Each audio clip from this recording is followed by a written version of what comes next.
বিষ কাটানোর অব্যর্থ ওষুধ পেতে ২০০ বিষধর সাপের কামড় খেয়েছেন যিনি। বিশ্বে প্রতি ৫ মিনিটে একজন সাপের কামড়ে মারা যায়। সেই সাথে বাকি ৪ জন সারা জীবনের জন্য পঙ্গু হয়ে যায়। এ হিসাবে প্রতি বছর বিশ্বে ৫৪ লাখ মানুষ বিষাক্ত সাপের কামড় খায়। বিষক্রিয়ায় মারা যায় ১,৩৮,০০০ জন।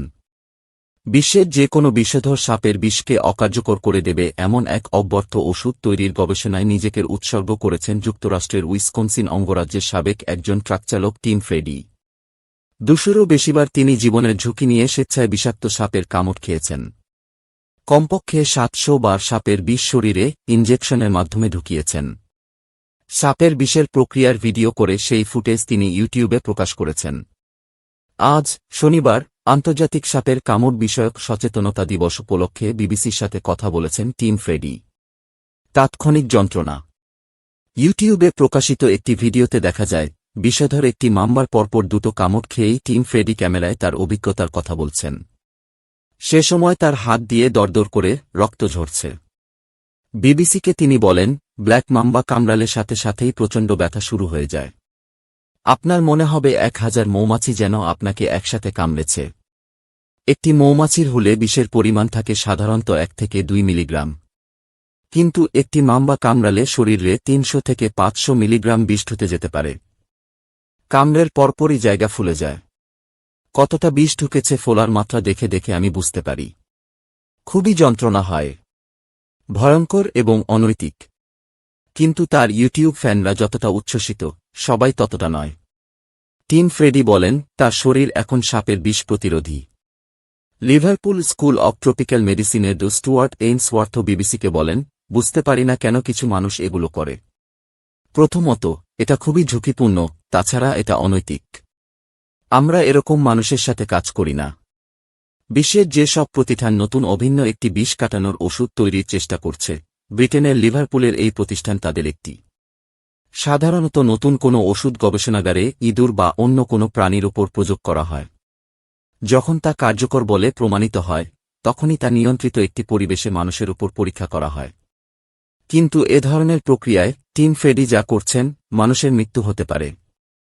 এটা করা উচিত নয়। কিন্তু ওষুধ শিল্পে সাপের বিষ প্রতিরোধী ওষুধ নিয়ে গবেষণায় সুনির্দিষ্ট নীতিমালার অভাব রয়েছে।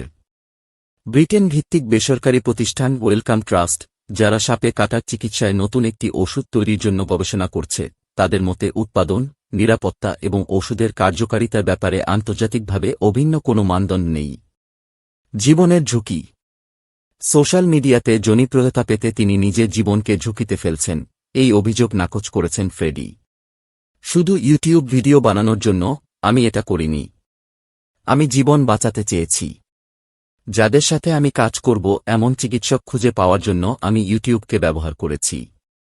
আমি এক ধরনের বাজি ধরেছিলাম যেটা কাজে লেগেছে। টিম ফ্রেডি কমপক্ষে ১২ বার মৃত্যুর মুখ থেকে ফিরেছেন। বিশ্বের সাপের প্রজাতির সংখ্যা প্রায় ৩,০০০। এদের মধ্যে ২০০র মতো প্রজাতি এতটাই বিষধর যে তারা কামড়ালে মানুষের মৃত্যু হতে পারে বা মানুষ অঙ্গ হারাতে পারে। বিষধর এই প্রজাতির অনেকগুলোর সাথেই পরিচিত ফ্রেডি।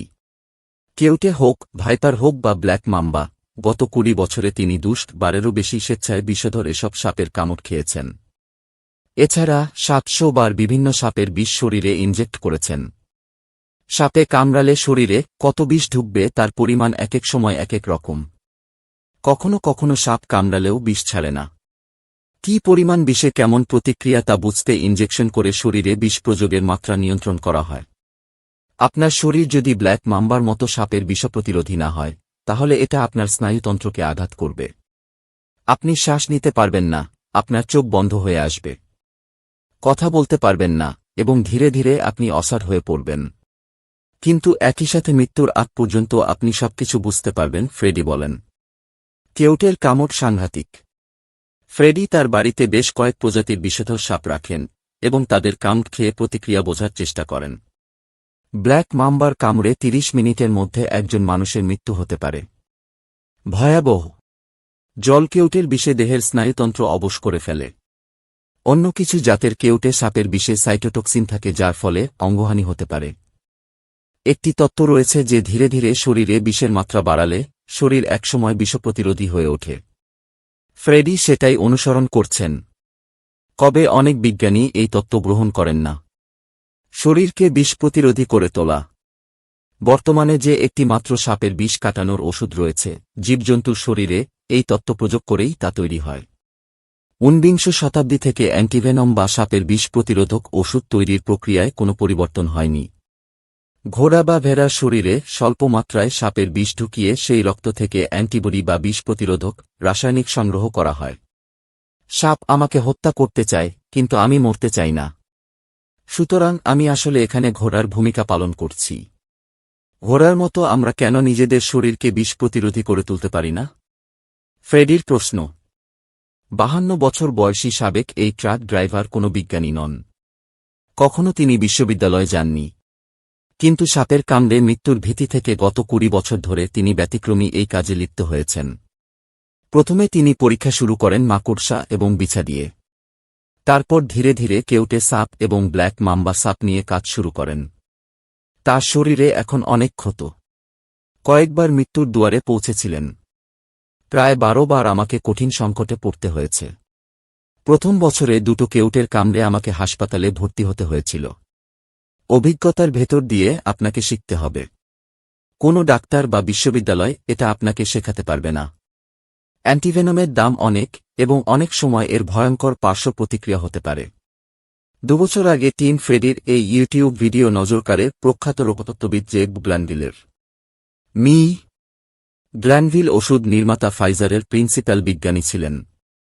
চাকরি ছেড়ে নিজেই অ্যান্টিভেনম তৈরির জন্য কোম্পানি খুলেছেন। তিনি বলেন, টিম যা করছে তা অসামান্য। কিন্তু এটা বিপজ্জনক। এটা করার জন্য আমি অন্য কাউকে পরামর্শ দেব না। ফ্রেডির রক্তের নমুনা ব্যবহার করে নতুন একটি অ্যান্টিভেনম তৈরির প্রক্রিয়া শুরু করেছে মি. গ্ল্যানভিলের কোম্পানি।